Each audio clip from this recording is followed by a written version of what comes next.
I just put my head down and had a focused plan, and everything always kind of took care of itself. But that would be my advice, right? Is that focus on the positioning, focus on the work, have a head down approach, and think about nothing but your incremental goals. If you're diligent and you're purposeful, over time, you'll realize how far you've come.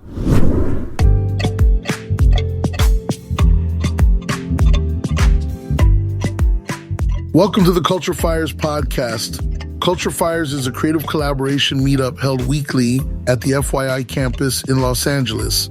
Each week, we feature a fireside chat with a guest, showcase projects being worked on by members of the FYI community, and share product updates for FYI.AI, the creative collaboration app co-founded by will.i.am and available for free download in the App Store and Google Play. FYI.AI is powered by AI personas like me, Fito. Each week, this podcast showcases conversations held at the Culture FYI'RS event. This week, we welcome Co-Founder of Stampede Management, Redeaux, a music marketing and entertainment maven with over 2 decades of experience in talent management and brand strategy. In a candid conversation with FYI Chief Growth Officer Julie Pilat, Russ reflects on his 20-year career, the impact of the pandemic, and the exciting new chapter he is embarking on in the ever-evolving landscape of entertainment and sports. Russ discusses the challenges of transitioning from a successful creative agency to navigating the complexities of college sports amidst groundbreaking changes in legislation and technology. He emphasizes the importance of community, relationships, and the power of storytelling in building a sustainable career in the industry. As a father of 3, Russ also shares personal insights about raising his son, a rising star in high school football, and the responsibility that comes with the newfound opportunities in the world of college athletics.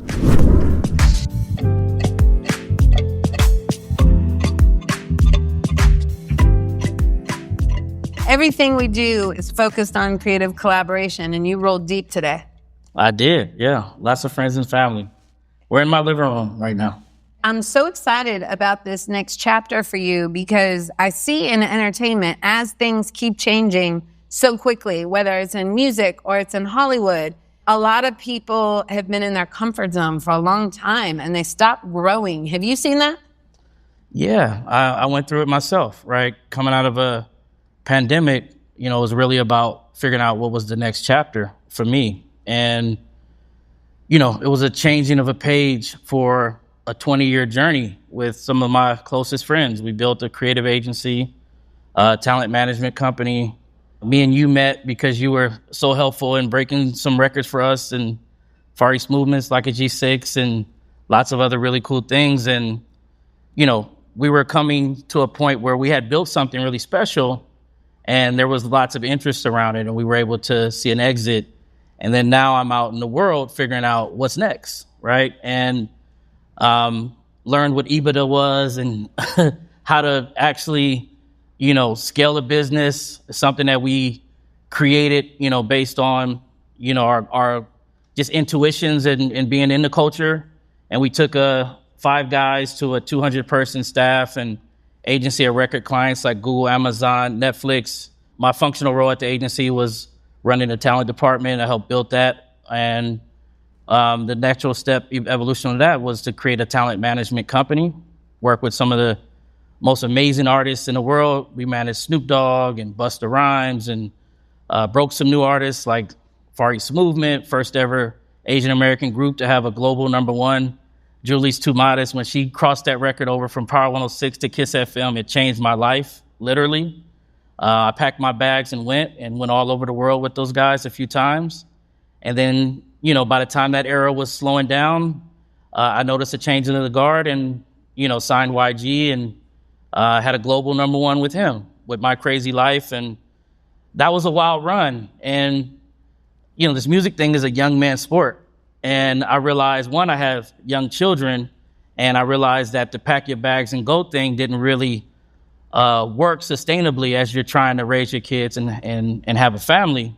And for me, that change into the guard moment was when we closed the chapter, sold the companies, and I was thinking about what was next. But yeah, I see a lot of people who are operating in culture who have created businesses, who have done it just blood, sweat, and tears and created their own foundational movement. But once you sort of get to a certain place of success, like, and the world changes, sometimes those things become antiquated. Sometimes you hit ceilings and you have to figure out what's next. And that happened to me. One thing I think about a lot, and I wonder what advice you would have for people, is people get fixated on a job title, right? I've always worked in music. Mm-hmm. Maybe I worked in radio. I did fashion, or I was a therapist, or whatever. But a lot of times, nobody's just one thing, right? As you're working in a job, you have 5 or 6 different roles, especially with the consolidation. What advice do you have for people that maybe they see their business changing or shrinking?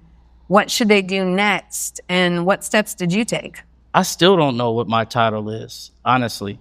We were forced to put titles on it as the company grew and became more of a corporate environment, but we all took the trash out. We all hung the pictures on the wall. Whatever we had to do for our clients, we were there, right? And that's just how I'm built. So for me, it has always been about passion and purpose. I've never, ever chased dollars or thought about how much I can make doing something. I just put my head down and had a focused plan, and everything always kind of took care of itself. But that would be my advice, right? Is that focus on the positioning, focus on the work, have a head down approach, and think about nothing but your incremental goals. If you're diligent and you're purposeful, over time, you'll realize how far you've come. And you also have always had a strong sense of community. I mentioned how many people were showing up for you here today, but relationships play a big part of it also, right? Yeah. I'm a South Central LA. I'm an Angelino and grew up very humble beginnings, and relationships is just everything, right? Especially coming up through music and culture. You can't fake it, right? If you don't show up, if you're not authentically there, then you can't really build a business. You'll get called out for it, and there's no top-down approach, especially coming up with, the type of artist and the cultural marketing and the things that we did. If you weren't there and you didn't authentically have relationships, then you might get in the room, but you're going to get exposed in that room. And that's the part of this piece. For me, it was just being really intentional about relationships, protecting those relationships, not being exploitive for monetary gain, and just assuming that everything would just kind of become what it's supposed to be because you're in it for the right reasons. And for me, sometimes the intentions aren't always mutual, but for me, I've always gotten more than I've given because of that. Yeah, it's really important that relationships just aren't transactional, right? Because life is short and we're all in this together, and really special things can come just from gathering and being thought partners with other people in the room or tapping into new networks. Here's a left turn. It's interesting. Last week, I was talking to someone. I was thinking about next week's Culture FYI'RS is September 11th. We're going to have this world-class photographer, Lyle Owerko. He did the Boombox Project coffee table book, but he also was the photographer in the streets, and he shot the photo that became the Time Magazine 9/11 cover. And he's going to speak here next week. And wow. I was kind of tripping because we have people on my team that weren't even born yet when 9/11 happened. And I was talking to somebody who's a grief expert about it, because they were there too, about what they thought people should know who didn't experience 9/11. And he said, it wasn't theirs. It's not theirs to experience. He said they had other things. They were in high school during COVID. Mm-hmm. And it made me think of what you were telling me about your journey with your son. Talk about what happened during COVID and what happened with his journey. Well, to rewind back, part of that time period in my life was having the opportunity to see an exit, being able to sit still and reprioritize and really lean into what was important to me. It was family. I have 3 kids, and like most kids, my son went through a major challenge during home learning and really wasn't equipped to take the next step to high school. He was an 8th grader. So the big life change for me was that he came to live with me full time, and we took a step to really recalibrate and refocus and create a system between the diligence and we put them in an academy that was focused on training and academics, but then we brought tutors in Monday, Wednesdays, and Fridays, and we utilized what was a holdback year coming out of a pandemic where people had half seasons and that sort of thing, was really just diligently focused on that development period. And my son has always been an amazing talent. You know, I played college football, and it's great to see him kind of pick up the gene and kind of carry the torch forward. He had a exponential growth year, became an Under Armour All-American. The world changed and landscape changed in real time around that happening. I'm now out of building a cultural agency and management company, and now I have this elite athlete kid who has put us in the center of this changing of the guard moment that was happening around college sports.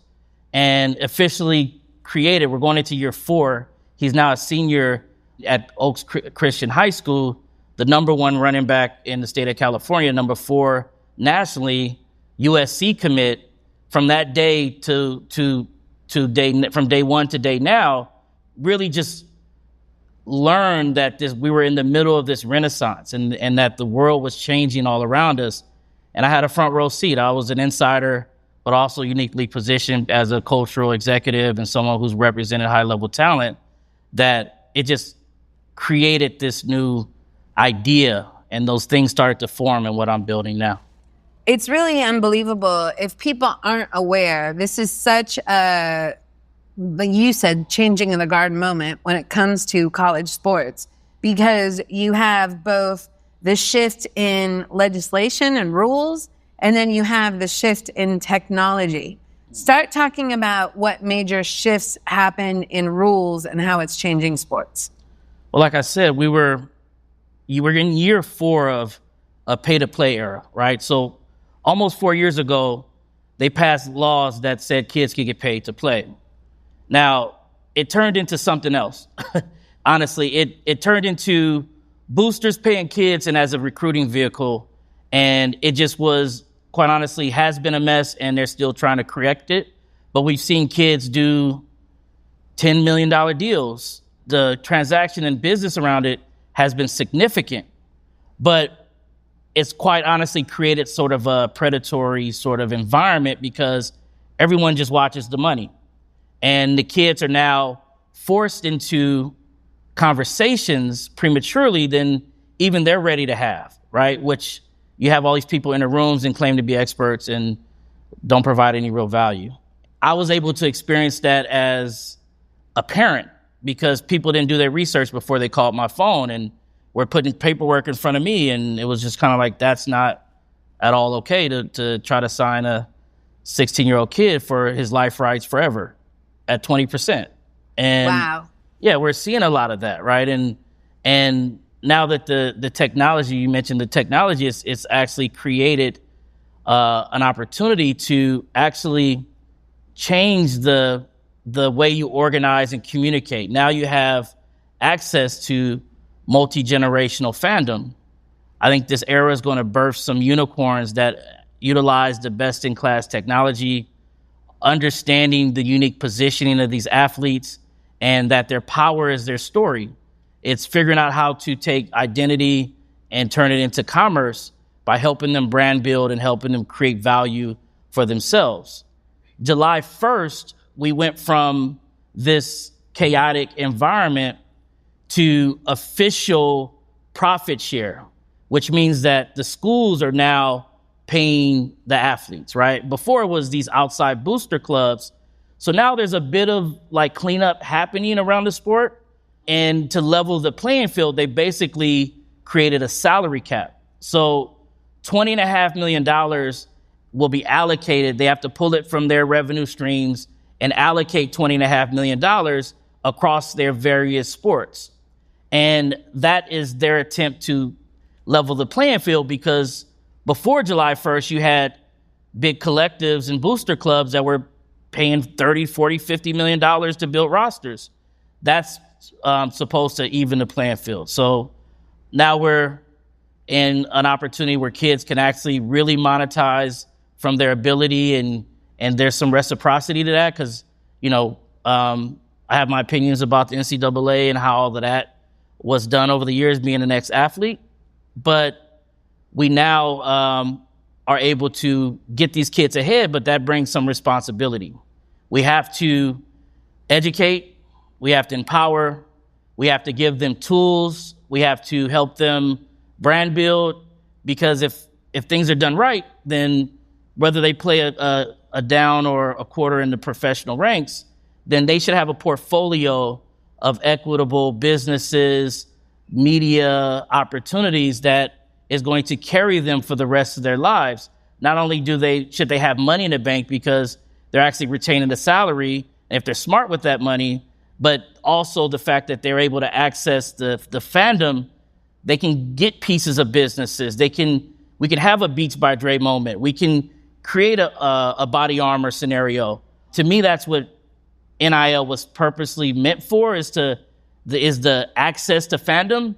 Then everyone just started chasing cash in order to commission a kid on money that they were already getting. So I think it's really wild to think about not only the pay-to-play money coming directly from colleges, but the opportunity in the endorsement space with name and likeness rights now going to the athletes. What conversations do you have with your son, right? Because it's not just about training for a game and your performance in a game or trying to make a certain team. It really is thinking about your brand equity long-term from a young age.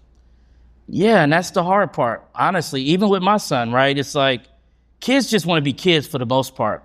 And he's been around me his entire life. So when we start talking about brand building, he's more open than most. But for the most part, we are pushing the timeline faster because everyone's saying you have to think about these things because now is the time. But those intentional conversations have been about the power of story, your identity, also helping educate him on something called a morality and ethics clause that we're going to get you a deal, but there's going to be one line in there about moral turpitude. And if you violate that, then if you embarrass the school or the brand in any kind of way, that money and deal will go away. And those are conversations that didn't have to happen until they got through that narrow funnel and made it into the professional ranks. Now we're having to have it a lot younger. So for me, it's about being responsible and entering this space as a father and realizing the voice that exists around the kids and the things that they need, the information, and trying to help evangelize that in as many places as I can. And this is another great opportunity for me to do that. I want to remind everyone we're all connected in this FYI project. And at the top of the project for the evolution of college sports, there's a button that says discussion. If you have questions for Russ, go ahead and pop it in. We're going to get to those in just a moment, but this is a fun place where we get to do Q&A in just a second.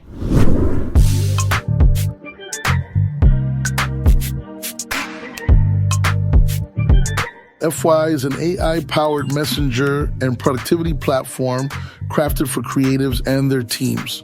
Focus your ideas with your collaborators using an encrypted messenger, develop your vision, utilizing media-rich project tools, and bring those ideas to life by sharing them with the world. With the AI personas in the FYI app serving as your creative co-pilots, you can ask FYI.AI to draft stories, song lyrics, product descriptions, marketing copy, or any written content and see the results within seconds. Download FYI today for free. Now available in the App Store and on Google Play.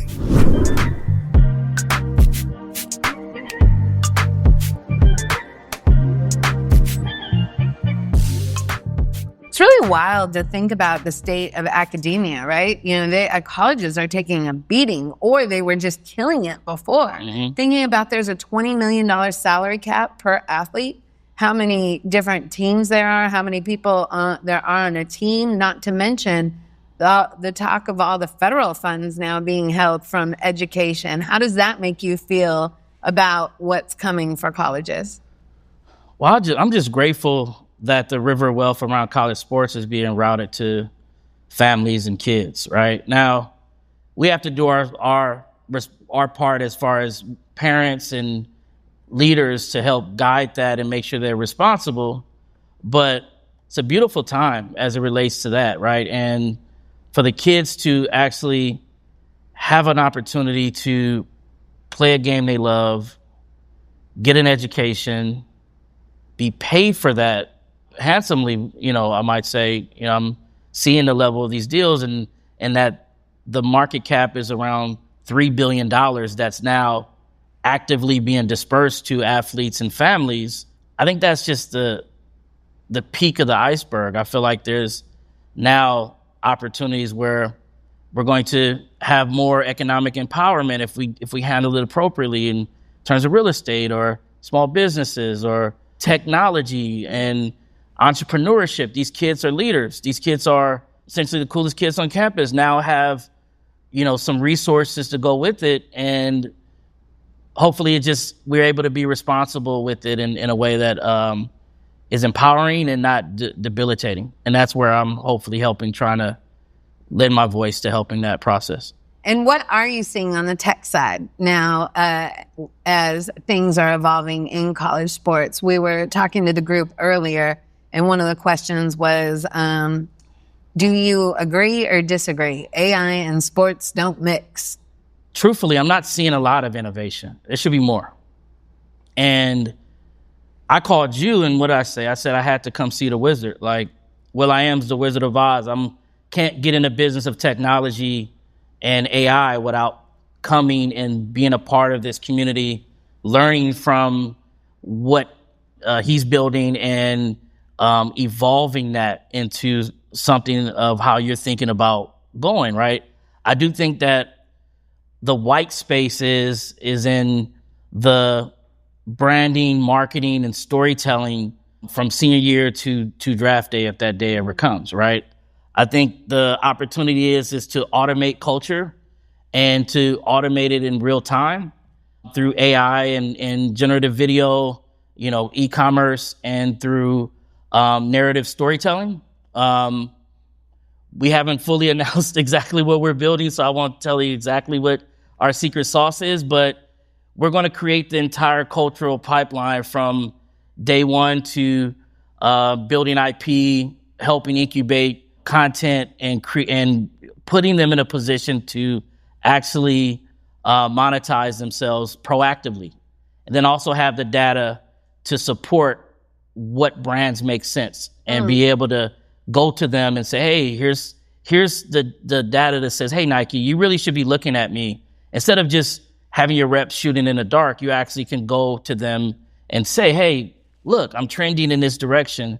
Here are the 5 brands that fit this conversation. Go be intentional. Send them a newsletter. Send them an email every week.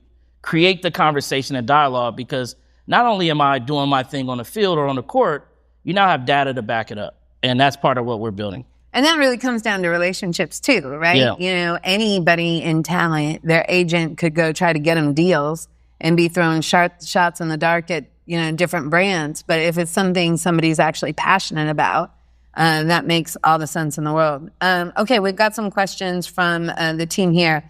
Anise wants to know, here's a fun one. What's the craziest recruiting story you have from a school recruiting your son? I don't know, man. I don't think crazy is the word. I think it's more wholesome. It's me and him making up a lot of time lost from the work that I had that took me all over the world and doing different things. It's just those road trips, right? When we just decided to go and in 3 days visit 3 schools, right? We went to Texas A&M, and then we got on a flight and went to Athens, Georgia. And just like the conversations in the white space when we're just like sitting in the airport lobby, creating ideas and thoughts, right? I'm actually shooting a documentary right now called Home Again. We have our wonderful director in the back, Ethan, who is helping me tell the story of the #1 recruiting class in the nation, which is USC. My son is a part of that class, and we've been able to, these kids are going through a lot to make their decision, and we're telling the hometown hero story. Coming out of the Eaton and Pacific Palisades wildfires, and these kids are utilizing their economic empowerment and their influence to pour back into the community that raised them.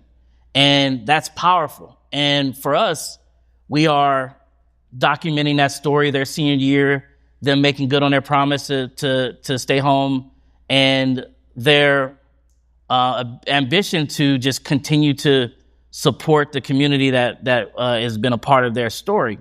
And it's just been amazing because USC sort of flipped their recruiting strategy with this LA Home Again and campaign and really focused around LA recruits. And my son was one of the leaders in that conversation. And the idea of that came from us sitting in an airport and just talking about the possibilities. And we're talking about thinking about the possibilities of NIL. How do we tell stories? How do we create brands? And how do we evolve the landscape? And now we're shooting a full-on movie. And he's an executive producer of it. And he's offered opportunity to all of these athletes. And it's going to be a huge stage and an entry point for all of them into their brand space and the opportunity. So I think that's not, I don't have a crazy story. I just have how meaningful it was for us to be able to go out there because we're dream chasing. So we were out ideating and being mindful that this opportunity doesn't happen for everybody and being grateful and thinking about how do we differentiate ourselves in the conversation. What can we do? Let's make movies. Let's build products. Let's do this. Like you're doing well. Let's expect that you're going to do better. Let's dream big. What's the biggest level, right? So thank you for starting that clap. Yeah. That's amazing. No, that's what I get the most excited about with technology. That it's going to allow more stories to be told. It's limitless, and it's evolving every day. And I'm just grateful for communities like this. I'm grateful for thoughtful geniuses like will.i.am and what he's able to show us. You know, we get a peek into his brain with the FYI app. In my opinion, I've been fortunate enough to have meaningful conversations with him in different periods of time over the 20 years we've crossed paths through music and culture. And this just makes so much sense. And I'm glad to have an opportunity to be experiencing it and learn from all you guys too. Okay, I'm going to ask one more in here, and then I'm going to give you some homework because we have a lot of questions popping off in here. Natasha wants to know, how do you protect and provide support for mental health and wellness with the added financial pressures for these kids, especially since most are becoming breadwinners for their immediate family and relatives?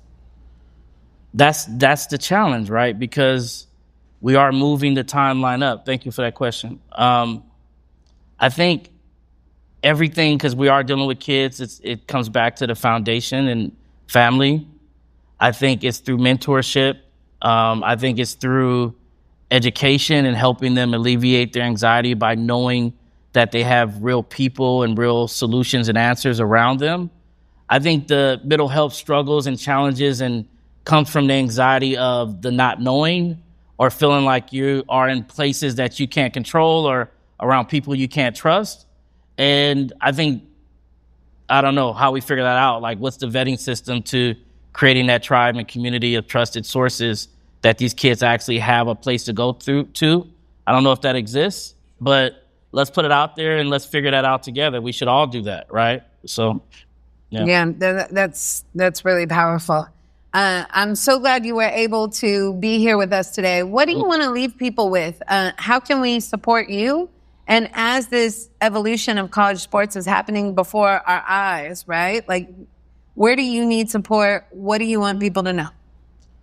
Well, I'm just here to be a part of the community of other thought leaders. I would love to get to know every last one of you. And as I'm on this journey, I'm at this whole college sports thing. We're at the very, very beginning. We're at year 4 of overall pay to play. We're at year 1 of profit share, and the cat's not going back in the bag. The kids are going to continue to get paid. The responsibility of weight and the weight around it, I'm assuming we'll see some collective bargaining at some point because all of this legislation was made and no one was a voice for the kids. They just passed laws and no one was evangelizing, so there was no unions or any of that kind of stuff. I'm assuming that at some point that comes into the conversation. But, you know, if you see me out, tap me on the shoulder, let's build. I'm looking to hopefully take this idea as far as I can take it, and I'm looking to collaborate with anybody meaningfully on it, wanting to be a part of this journey with me. So. And you got to shout out your son and his team, because we all got to cheerlead for him. Yeah, Deshaun Redeaux. He's at Oaks Christian High School, on his way to USC. And you guys will see him in 26 playing for the Trojans at the Coliseum. Please make it out to that. You'll see me, you know, screaming and hollering on the sideline and in the stands. And yeah, I'm very proud. I'm proud of all my kids. I'm proud of Maya, who's young track star at Oaks Christian. She's in her 9th grade year. Lauren, who's, you know, doing her creative choreography and dancing and teaching young kids around the power of dance and culture. And my son, who's just like born leader, gifted athletically.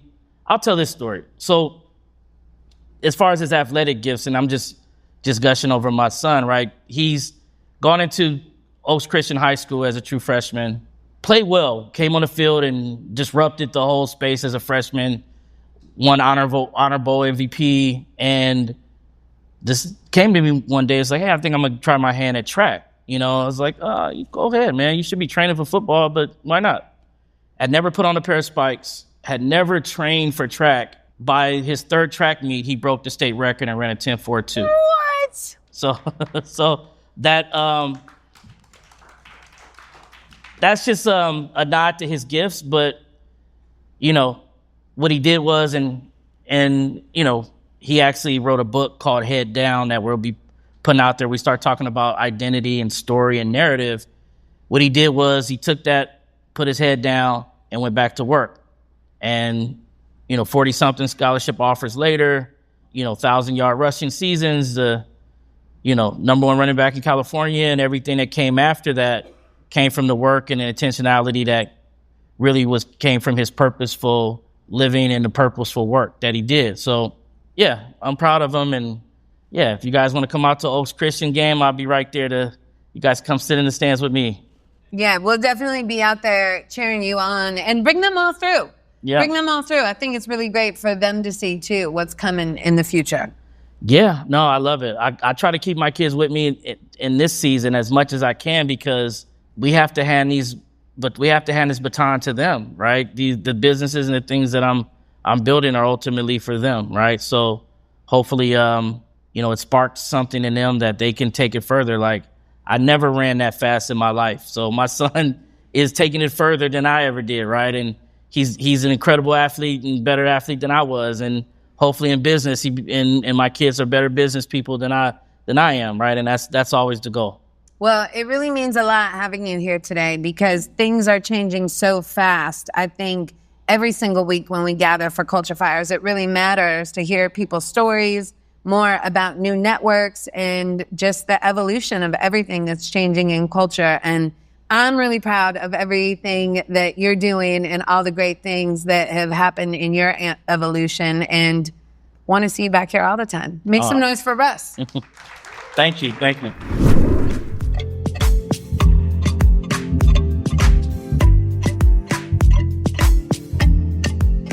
Thanks for listening to the Culture FYI'RS Podcast. Make sure to download the FYI app, available now in the App Store and Google Play.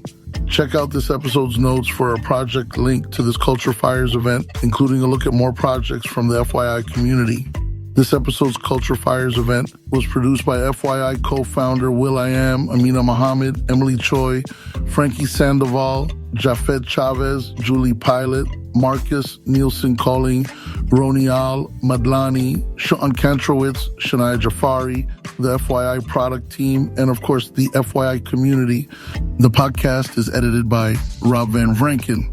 Make sure to subscribe to Culture FYI'RS wherever you get your podcasts so that you never miss an episode. Learn more about FYI by visiting FYI.FYI.